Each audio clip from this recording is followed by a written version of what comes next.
Welcome, impactful parents. Today we're going to be talking about losing connection with your husband, wife, or life partner during parenthood.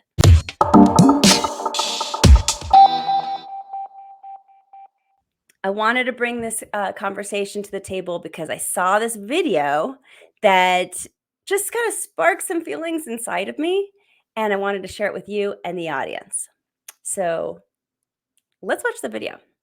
Nobody tells you when you have kids how much you're going to miss your partner. Nobody talks about that. You better stop preaching here. Nobody We talks going about to church? Is that what we doing? And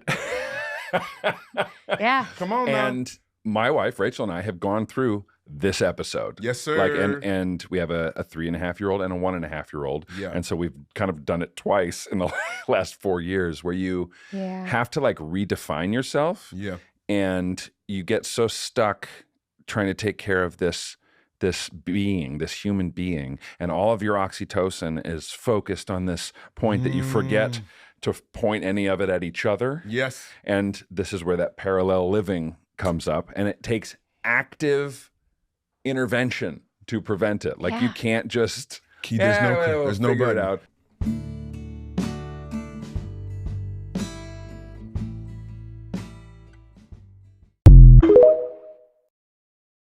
I'm going to say it kind of hurts because I too feel like part of my divorce was due to this topic. It was losing each other in the whole thing of parenthood. Or maybe it was me. Maybe it was just me on my side. I think sometimes we get lost in the sauce and trying to make sure that the kid's okay, but then we don't realize that our partner, the person that we kind of made the kid with, maybe we didn't take care of that partner as well. Because I think essentially what people kind of misconstrue out of it is that we're somehow placing our love for our partner or our partner themselves above our kids. And people who kind of ascribe to the whole kind of parenting, I will do anything for my child type of deal, they see that what's the word, anathema, right? Where this no, you shouldn't do that. It should be about your kids and this and that. And I'm one of the first people to say, you choose your partner, and your kids choose to leave you at some point. And I know this kind of hits home for you in a variety of ways, but I think just my initial assessment of the video is kind of the taboo nature of it. So I'm glad that you picked this particular topic, this particular video, so we could talk about it. Because I know for you, this was particularly meaningful because of the topic of maybe focusing a little too much on your kids, or better said, not focusing on your partner enough. Yes. And I take responsibility to the fall of my marriage for some of that. And just because my focus was the kids, everything was about the kids. And I have 4. And so it was a lot of kids, and that's a lot of attention that gets diverted away from your life partner. And I wish that I had just saw that a little bit more. I think I said to myself, it's okay because this is obviously my responsibility and this is so important that he'll get it. Or I don't know, you start making it's your kids are the first thing, they're the number one, and then you literally psychologically programmed to be yeah, your kid's supposed to be the first in line. And not to say that they aren't still, but not at the detriment of your partner. And I wish I could have had somebody come back to old Kristina and just nudged me a little bit. I think I might have, I don't know, tried a little harder, or, sucked it up when I was extremely exhausted. And that's part of it, right? Parenthood's exhausting. And you want your partner to understand how tired you are and to give you a reprieve and say, it's okay because you're exhausted. I get it. And it's, I don't know, all of this is things that people don't talk about, that parenthood does to this relationship. And I really wanted to bring it to the table today because of that guilt I feel, that responsibility I feel for my own marriage, downfall due to this. And that was not, let me clarify, the only thing going on in our marriage, nor is it the like end all be all of why we got divorced. I'm just saying that I do take responsibility for this portion of it, which I'm sure was a contributing factor. And it's important for other couples to understand this shift in dynamics that happens when you become a parent, so that maybe even by today's episode, Rodrigo, we can prevent some divorce and not have to, I hate to say it, but not have to go to mediators. Because we're like, we have grown too far apart now that we have to just co-parent instead of be each other's life partner too. Yeah, so many emotions here for me. I think one of the things that for me that was a little bit easy was that I did have my kids young. In retrospect, I also know and acknowledge that I was a weekend dad. And I think we've talked about this before. I hate the term weekend dad. It sounds terrible, right? But until my son actually moved in with me, I didn't really understand the ramifications of what real parenting is. And what I mean by that is that constantness of worrying about your kids. What are they doing? What's going on? Where are they at? What time is it? Did they get their clothes on? Did they do the homework? Stop, go, let's go. Wait, hold on. It's crazy, you know? It is crazy. It's Yeah. never ending. And I didn't really experience that on the weekends or even on the long summer visits that I had. And of course, I was a very dutiful father, a non-custodial parent, and I was always there for them. But I realized that my time with them was very much, it was very different from what my son's moms had. With that said, I was definitely in that mode for a little bit, where I was just like, oh, anything for my kids, and it was always about my kids this, my kids that, and my son, and I got to do this and I got to do that. Where you're living for your kids, right? But we're so much more than parents, and when we start doing that, we start kind of foregoing the things that really kind of bring life to us, right? And so I kind of probably spent on a good little 5-year run there where it was just nothing but that. Everything was geared towards that. It was when I finally decided to say, hey, I kind of need a partner. I found somebody, I want to be with somebody, this and that. Then I really had to kind of face that choice where I said, okay, am I going to really just be a dad the rest of my life? Or am I looking for something more than that? And when I found somebody that I was really hoping to invest in and that I really wanted to invest in, that's when I kind of started making that kind of correlation and understanding that, yeah, there's more to this than just being a dad. There's more to this just being a father and worried about my sons and so forth. Until I got to the point, and I'll finish right here, that I realized, my boys want a happy dad, but I also want a happy guy, right? And so my happiness isn't really tied not just to my boys and not just to my partner, but really to myself. And what am I doing to make myself happy?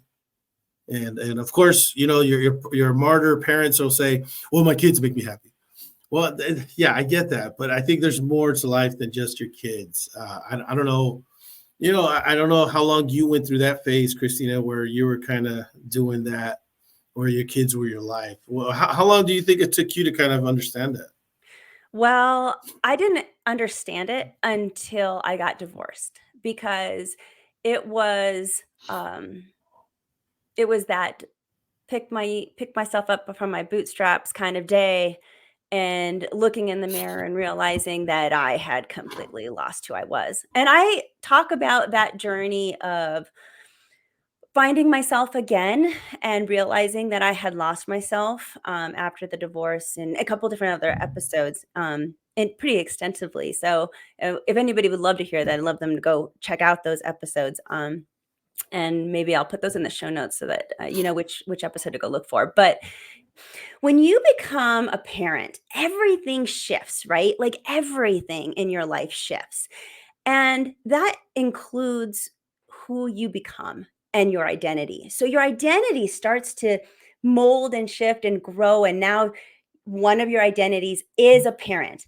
And we talk about how you get whopped up into that you're not only a parent, but it's such a strong identity, especially for women, of what a parent is.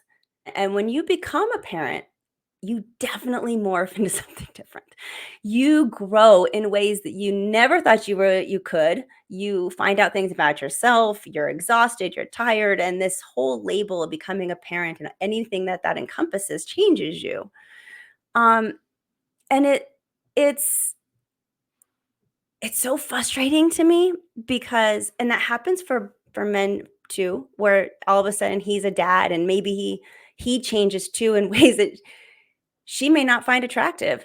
And nobody talks about this. Yeah. Nobody talks about this, how we change and we grow, but it's not exactly always the most attractive ways, whether you're getting a dad bod or as they call it, or the mom is so tired and touched out by the end of the day. She doesn't even want to get touched anymore by her own husband or partner. We're not talking about this. And it's really disheartening to me because I think that people are really struggling alone and silently by themselves. Oh, I totally agree with you. I completely agree with you. And one of the things that folks don't do is communicate and honest communication because we're scared of hurting our partner's feelings. We're scared of getting our own feelings hurt. And so we don't practice good communication, constructive communication, and it starts going into resentment. It starts building into hurt. It starts building into pain. And instead of just being honest about stuff, and parenting changes folks. And instead of being honest about those changes, right? Hey, I gained a few pounds. Okay, hey, let's develop a plan. Let's talk about it, this and that.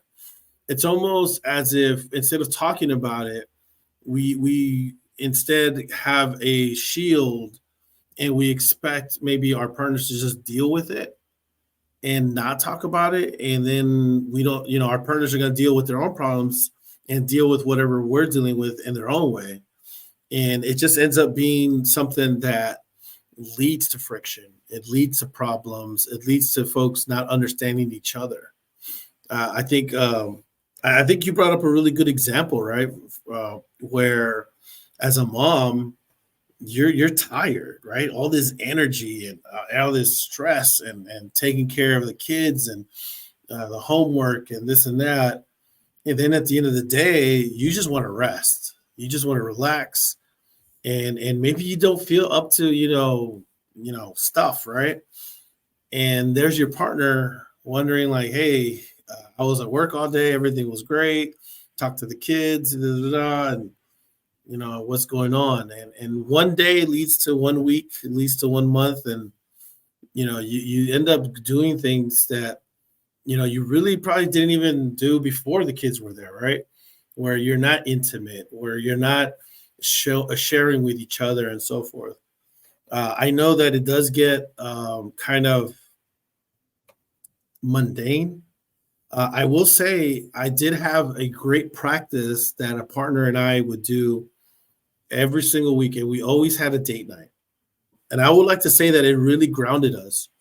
It really not only forced us or not only give us an opportunity to be ourselves, before kids, but also grounded us in what really made our relationship special, which was us, that we enjoyed certain things together. And so we would go eat, we would go, watch the movies, we'd go places or whatnot. And I really felt like that really did help make sure that we kept the focus on us.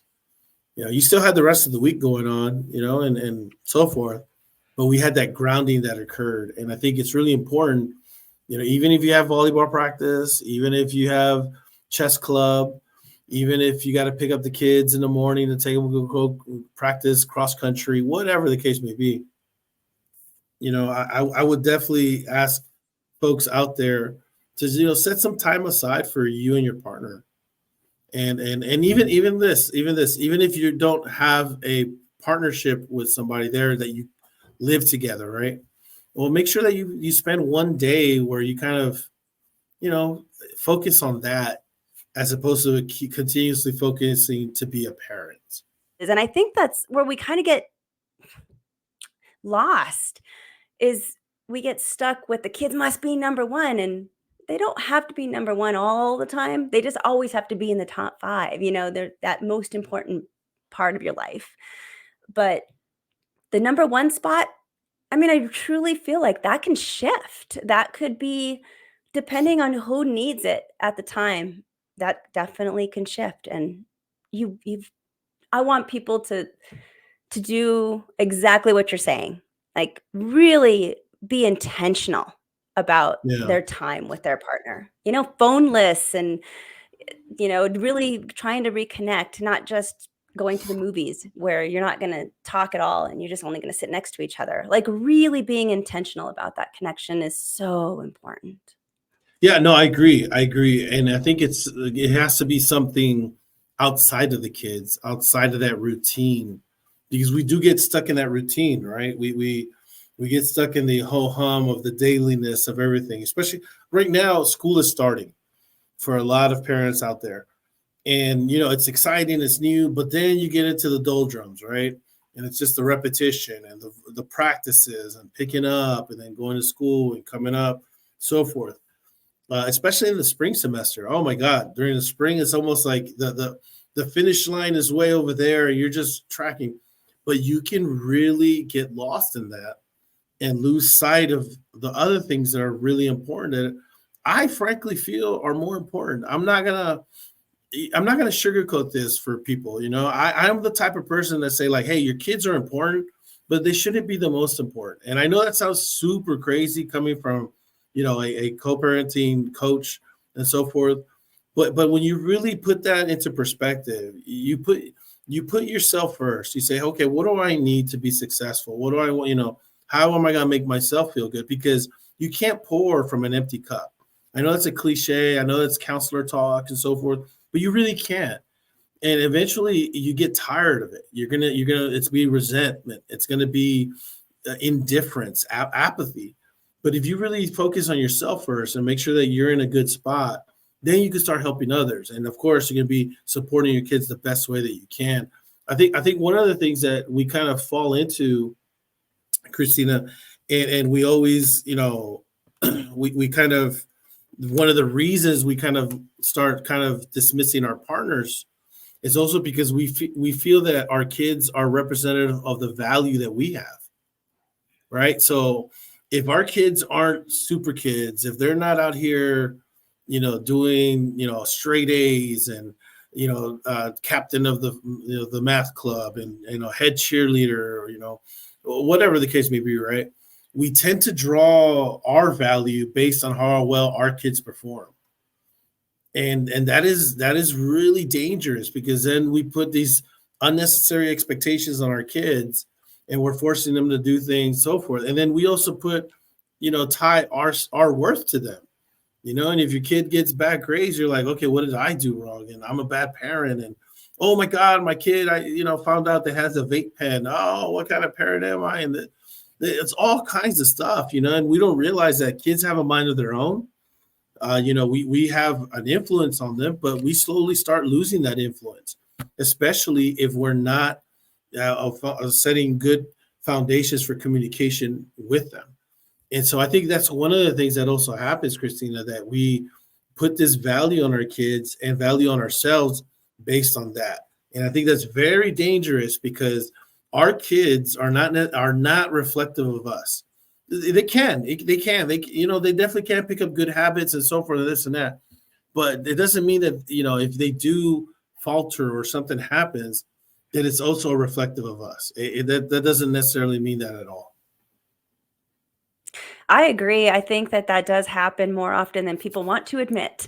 And I've even myself have caught myself living vicariously through one of my children in certain moments. I think it's natural to kind of want that. You want the best for your kid, the things that you didn't have and all the things, and we can get kind of wrapped up in that.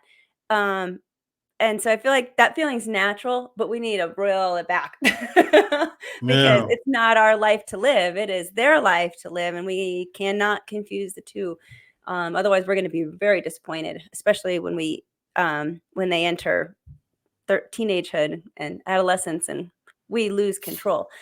Yeah, you'll be really, really, really sad then. But And, yeah, and what happens with that too, Christina, is that if we don't have that shared kind of framework with our partner, then we could actually think that our partner is working against us, right? We could actually think like, oh, my partner doesn't take it that serious, my husband, my wife, they're not, my girlfriend doesn't support me, this and that. And you start kind of, comparing them as to how they will help you in your value with your kids. And again, your partner is somebody different. They have different needs, they have different wants, desires, etc. We start meshing all this together, and eventually nobody, when you try to please everybody, nobody is happy, right? And so we got to really make sure that when we are supporting folks, that we support them in the right sense, especially our partners. I know that you've been sharing how maybe there were some missteps there on your part. I know that I also had some missteps. I know, I appreciate the kindness in your words, but I know that there was some missteps on my part at the very beginning as well. I'll give you a great example. In fact, when Samuel's mom, Maribel, when she was expecting, we weren't really intimate anymore, and that was disastrous. She felt, she had low self-esteem, no confidence. She felt like, like he doesn't want me anymore, this and that. And I was already just being a bad partner as it was, but it really just kind of solidified for her that resentment. And so when Samuel was born, and it was really before Samuel was born, maybe 2 months, when I kind of first heard his heartbeat and felt him kick, that I finally kind of like whipped into shape and said like, oh my God, this is real. I need to just, XYZ. When that happened, it was already too late. It was already too late. There was no turning back from that. She already had her walls up. She already knew that she didn't want to be with me, and it didn't matter what changes I made and so forth. And again, I was making very, very small changes. I wasn't changing my whole framework. That would happen later on in life, right? But it just goes to show how when we do, lose that focus on our partner, it can be very, very not sudden, but very. There's a finality to it that can occur that you just never recover from. And it's I think, hurting each other's feelings. I feel like yeah, it's that. Like, your feelings are hurt, and so until you get a good apology, which no one ever really does, because we don't come out and say, "You hurt me due to this," because we don't do that. And with women, like, you brought up a really interesting topic of that, of your partner not feeling like you want her. Like, can I tell you, it's of course, there's so many differences, right? Every woman's different, but for me and my friends, the people I talk to, when you are from the 6 months pregnancy to about a year out of having that baby, you feel like crap. Your body feels mm, horrible. You don't want really to be touched. You don't really want to have sex. But you do want to be held and just like doted upon, and even you do want to be wanted by your man. You want him to see that you're losing the baby weight little. You want him to see that, and that you're making progress, and that he loves you anyway. But at the same time, you don't want him really to touch you all that much, because then he'll think that that leads to sex, but you don't want to have sex because you feel gross. And you get this big disconnect between partners. And I think it happens in so many households. And the saddest part about it is that men express their love through sex. And so when the women are like No. Then you guys feel rejected. And this spiral freaking happens because now I'll reject her. She doesn't really want me. And now, Yeah. and before you know it, we're in this really bad place. And it happens that quickly and that easy. All these things, like you said. And it comes down to communication, I guess. But if people were just talking about all these problems more, at least maybe then some people could anticipate them and maybe start making headway to not having them happen in their relationship. Yeah, no, I agree. I'm a big believer in communication. And so what I always tell my co-parents that I work with, or even just my friends, just communicate, and if you communicate out of love, and you if right from the get-go, like one of the first things I would say is like, hey, I love you. Okay. I just want to tell you this, and just frame it in a way where, hey, this is just, we're being honest with each other. And it's not about pain. It's not about hurt. It doesn't mean people won't get pain. It won't get hurt. It doesn't mean that, but at least you're being honest. And if you can start kind of communicating on that level, eventually that honest communication won't hurt. It'll just be honest communication. So I'm going to stop you there and ask you a question. I 100% agree. Okay. But I want to hear you say this for the audience. Why do you feel people are reluctant to be honest? I think a lot of it boils down to folks not wanting to hurt other people. That's probably the worst reason you could do it, because withholding the truth really does hurt the people that you love. So give me an example.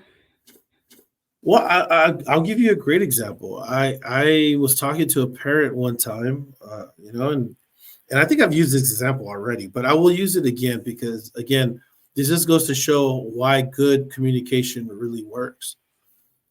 His daughter could tell that he had an issue going on, and he had a breakup, and it's like, okay, but what did he do? Well, he masked it, right? His daughter says, hey, is everything okay, Daddy? He's like, oh no, yeah, everything's fine. Everything's fine. Just, Daddy will be okay, toughen up. And I told him, I go, why do you lie to your daughter? And when you frame it that way, it sounds terrible, right? It sounds like you lie. And so he said, of course, he goes, I'm not lying to her, just letting her know, hey, tough. I go, she can tell that you're hurting, you don't got to tell her your adult problems, but it's okay to tell your daughter that you're having a rough day. It's also okay to tell your daughter, hey, this is how I handle these rough days. What you're doing is showing her that you have emotional control. And so, yeah, you had a rough day. Share that with her. Yeah, Daddy had a rough day, Anyways, we talked about that, and that was it. And then a couple months later, he had another rough day, right? But this time he told his daughter. And, I got a phone call from him. I hadn't spoken to him in a couple weeks. I get a phone call from him, and he's like, I could tell he was teared up. He goes, oh my God, bro, I just had this amazing moment, and I got to share it with you. And I said, what happened? He's like, my daughter, we were having, and I had it out with her mom again, but I didn't say anything, but she could tell. And this time I told her the truth. I said, what'd you tell her? I was like, oh God, what'd you tell her? Right? Like, I didn't want him to badmouth his mom or anything, right? But he just said, he goes, oh, mamita, I just had a rough day today, and Daddy's just a little hurt, but it's okay. We're going to be all right, And that his daughter just gave him a hug, came to him, gave him a big old hug. I said, it's okay, Daddy, we'll be all right. And I mean, he just he told me everything just went away. And I think when you have that honest conversation, when you have that honesty with folks, we tend to think the worst. We tend to think that only pain exists when we have honest conversations. But a lot of times people, when you're honest with them, they'll give you the support that you need. They'll react in kind, and they'll let you know, you know what, I appreciate that. So I think that's an example. And many examples exist, but an example of like when we are dishonest with the folks that we love, when we should be honest and we should tell them if we're hurting, if something's wrong, or so forth, instead of masking the pain, and then that pain becomes resentment. I talk a lot about resentment in this particular episode. We've been talking about it a lot because when I went through my mental health wealth journey, that's what I had built up a lot in my previous relationship that I was working on. It was a lot of resentment, and just and at the end of the day, I had to break up because it was just too much resentment to get over. I wasn't going to get over it. So, but that came from not being honest. That came from not really myself expressing what was bothering me, and instead I just let it built up until it became something else, and that's not what you want to do.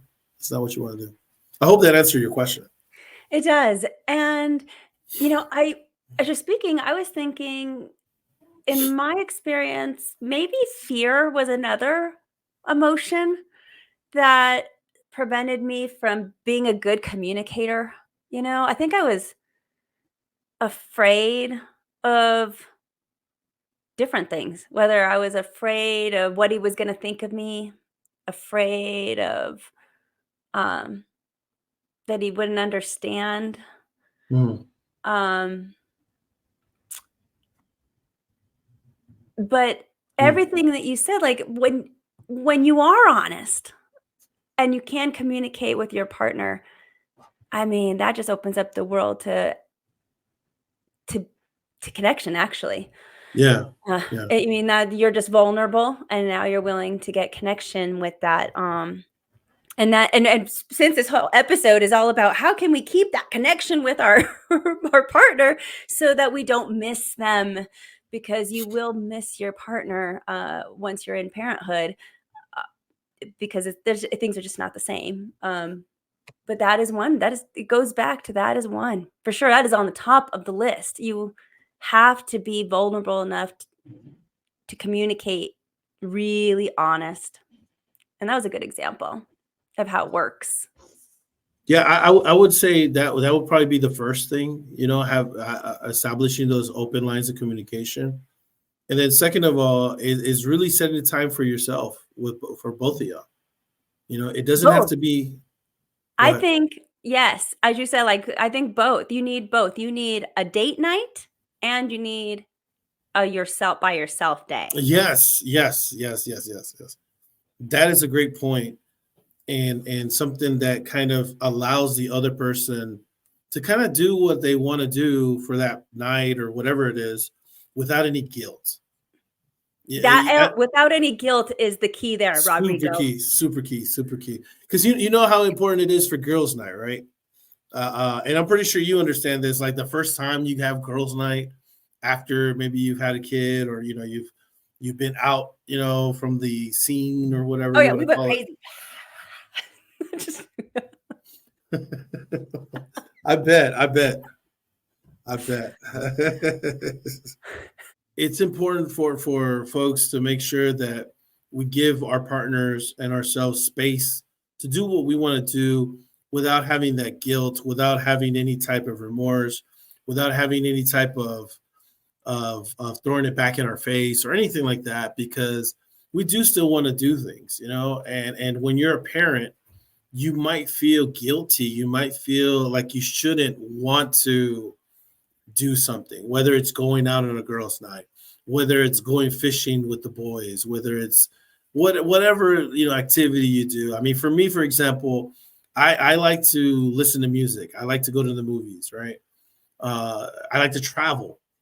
Yeah, so I don't want to feel guilty if I'm in a partnership and I want to do that, and I think a lot of times we don't discuss that, especially when we are parents, when we have our kids. We don't want to take away from our quote unquote their time. It's like, no, it's my time. That's really what you should do, and think about it. And you deserve that time. You don't have to be attached all the time. How often do you think, that that parents should do the is it once a month date night and once a month time alone, or what do you think a timetable is for people who are interested? That's a great question, and I'm going to tell you exactly what my counselor told me at the time, and Ooh. something that I would actually tell people now. You should make that a weekly thing.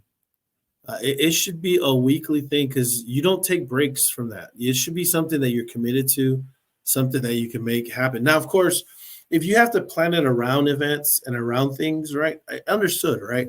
Okay, we can't do it on Friday because Friday nights is football night, and Little John has football games on that night. Okay, great. That's fine. You don't have to force it or anything, but definitely force it that it has to happen. And so I would say, definitely once a week for that shared together time. As far as like, outside times, the way we did it was once every other week. So, one week was like, I don't know, a Thursday. I say like, oh yeah, I'm gonna go play poker with my homeboys and blah blah blah, right? Or this and that. Okay, cool, blah blah blah. And then the next week, hey, me and the girls are gonna. And I think that's kind of a nice little kind of alone time or this and that. Or sometimes, for example, one of my partners, she would just go into the restroom and just put on the bath bomb, whatever, and then like do the plastic things between her fingers or something. Or I don't know. Come on, I'm totally out of my element. But all that You're just doing our stuff and beautifying stuff, yeah. yeah, beautifying stuff, and then put like the little sauna, like and put the mask on, and then Oh, it's like eventually, spa day in it, oh nice. yeah, yeah, yeah. Oh, eventually, I got dragged into it too. I had the black mask and this and that. So, but whatever is good for her. I mean, that's her deal. So it may not necessarily mean like going out or anything like that. But the last thing too that I want to say is that doesn't mean that it's only occurs in that time. We have to give each other grace and say like, hey, maybe there's something going on that Saturday. Let's go do that. Let's do this. Let's do that. I think there just one of the things that gets lost when we become parents is that spontaneity. Obviously it's Oh, yeah. hard. This. It's I'm hard, right? the least spontaneous person, and it's because of parenthood. Yeah, everything's planned. Everything this and that. And so when this the final tidbit that I remember my counselor sharing with us was try to see if you can create that every now and then. It could be breakfast in bed. Something real simple. Maybe one afternoon y'all are gonna watch TV and like no, grab her hand and just take her out. Just go somewhere. It just you just have to develop kind of a sense for that. Oh, that's one of the things that gets lost, right, when we become parents. And one of the things that I think does make a difference in a relationship when you both are parents and you're both kind of looking for that, that spark and making sure that you maintain it. Because as you said before, and like the video that we saw, shows, it's hard. It's really hard. And the reason it becomes harder is because we don't talk about it. So at the very least, start talking about it. I think that this was a great episode, and I hope that everybody does that. And just to reiterate, we're saying, hey, you guys, communicate, be honest with your partner. It's going to make you vulnerable, but it's an opportunity for connection. We're also saying, hey, make yourself and your partner a priority. Your kids, they are definitely a priority also, but they are not the only priority. Make you and your partner a priority too. And if you can, once a week, that would be a great, great way to reconnect with yourself and your partner. Thanks, Rodrigo. It was awesome. Start your Impactful Parent journey by downloading the Impactful Parent app. The Impactful Parent app is free so that you can carry help, tips, and parenting resources right in your pocket. Download the app today. You got nothing to lose since it's a free download. So go to your phone's app store, search Impactful Parent, and discover how you can step up your parenting game and become a more impactful parent. If you would like to reach out to Rodrigo Bravo for his co-parenting mediation and coaching services, you can email him at rodrigobravojr@gmail.com. And remember that this episode is just a small part of what the Impactful Parent offers. Also available are online courses, parent support groups, coaching services, and of course, the Impactful Parent app. So find out more at theimpactfulparent.com. But until next time, you got this. I'm just here to help.